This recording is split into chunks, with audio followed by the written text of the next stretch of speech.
एक बात बताओ, क्यों मना करते हो आखिर? बेटी को कोख में मत मारो।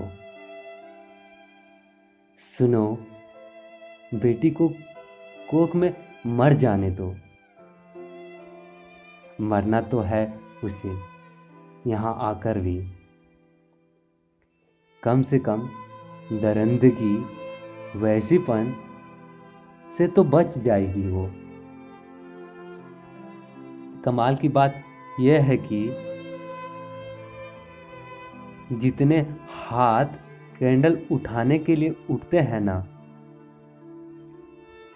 उसके एक चौथाई भी टाइम पर भी उठे ना, तो शायद ये नौबत नहीं आएगी।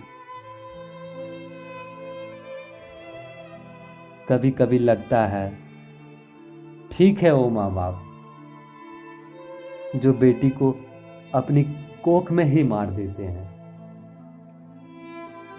कम से कम बेटी के घर से बाहर रहने पर एक डर का साया में तो नहीं रहते हैं कि बेटी घर से बाहर है। और तो अब दिल बोल रहा है कि बेटी तू इस धरती पर मत ही आना। ये वैसी दुनिया की हरकतें तू सह नहीं पाएगी। इस जंगली भेड़ियों के बीच तू रह नहीं पाओगी। सरकार समाज किसी के बस का नहीं है तुझे ये शैतानी नजरों से बचाना। बेटी तू इस धरती पर मत ही आना। बस में, ट्रेन में भीड़ के हाथ तुझे टच करेंगे। चौराहों पर खड़े होकर कमेंट भर भर करेंगे। अगर उठाई जरा सा भी आवाज तो बनोगी एसिड अटैक का निशाना तुम। इसलिए बेटी तू इस धरती पर मत ही आना।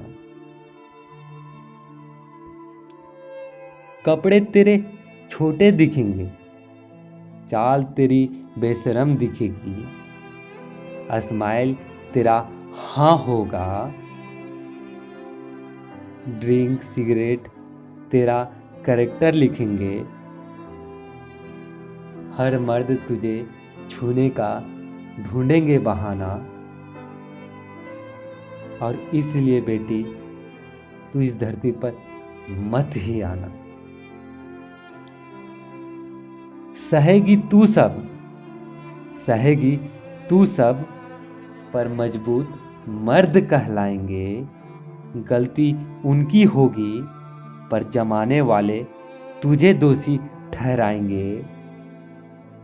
तुझ नन्ही सी जान के बस की बात नहीं है ये सब सह पाना। इसलिए बेटी तू इस धरती पर मत ही आना। कभी कभी सोचता हूं मैं, इतने दूर बैठ करके, मेरा कोई डायरेक्ट कनेक्शन नहीं है उनसे, फिर भी दिल कांप जाता है ये सोचकर, क्या उन लोगों के पास दिल नहीं है? एक मर्द होने के नाते मैं माफी चाहता हूं कि हमने ऐसा माहौल क्रिएट कर दिया है कि तुमको बाहर निकलने से भी डर लगता होगा। आई एम सॉरी बेटी।